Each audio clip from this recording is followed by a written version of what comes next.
ایک صاحب نے شادی کی، نئی نئی شادی تھی، اگلے دن ہی صبح سویرے دلہن سے بولے جلدی سے کھانا پکاؤ ورنہ فکر ادھورا چھوڑ دیا۔ دلہن بیچاری نے ڈرتے ڈرتے اور جلدی جلدی کھانا تیار کیا کہ پتہ نہیں ورنہ کیا ہو جائے گا۔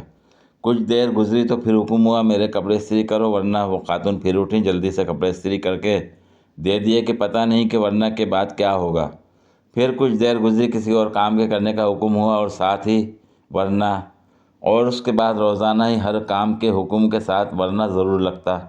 کرتے کرتے اولاد پیدا ہوئی، بچے بھی جوان ہو گئے، لیکن ان صاحب کا وہی اسٹائل کہ ہر بات کا حکم اور پھر ورنہ۔